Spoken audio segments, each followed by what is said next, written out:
네, 세계 증시 소식을 빠르게 새벽 배송해드리는 글로벌 증시 시간입니다. 최보원 한국투자증권 수석연구원과 함께합니다. 안녕하십니까? 네, 안녕하세요. 네, 뉴욕 증시 3대 지수 약세로 마감을 했습니다. 전체적인 밤사이 증시 상황 어떻게 보셨습니까? 네, 전일 S&P 500, 나스닥 지수가 하루 만에 0.6%, 0.5% 하락했습니다. 장 초반에는 일제히 상승 출발했지만 장 후반에 낙폭 확대되는 모습 보여졌는데요.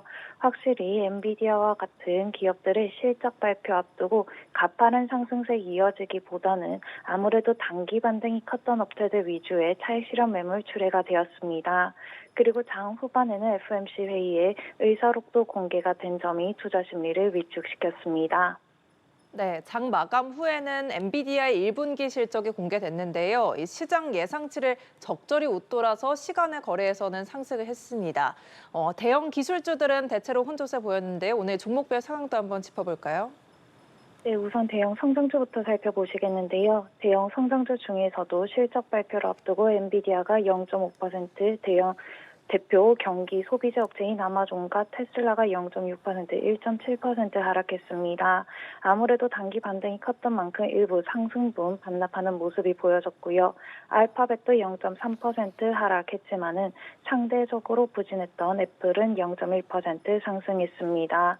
대형 IT 반도체 기업들의 실적 발표를 앞두고 대형 성장주가 보합권 등락 반복하는 모습이 보여졌는데요.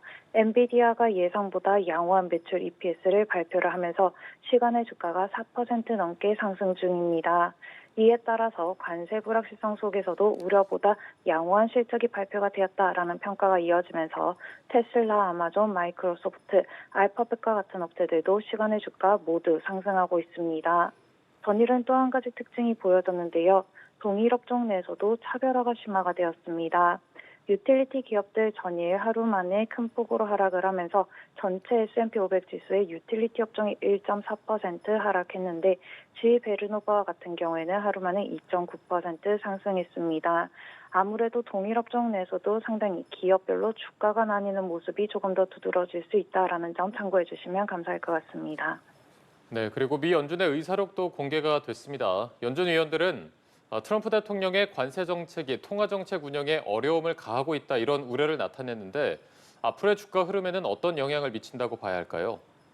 맞습니다. 전일은 아무래도 FOMC 의사록의 영향도 반영이 되었는데요. 스태그플레이션 경기를 높이는 발언이 이어지면서 향후 경기에 대한 불확실성이 재차 심화됐습니다. 성장과 고용 전망이 약화하는 가운데 인플레이션이 장기화될 가능성이 시사가 됐기 때문인데요. 이번 주는 5월 말, 다음 주는 6월 초에 접어듭니다. GDP, PC와 같은 주요 지표들이 공개가 되고요. 6월 FOMC 회의에서는 점도표와 SEP가 공개가 됩니다. 가파른 상승 이어지기보다도 어제처럼 매크로 지표라든지 일부 발표에 민감도 높은 국면이 이어질 수 있다는 점 참고해 주시면 좋겠습니다. 예, 알겠습니다. 세계 증시 소식 전해드리는 글로벌 증시 오늘 최보원 한국투자증권 수석연구원과 함께했습니다. 고맙습니다. 고맙습니다. 감사합니다.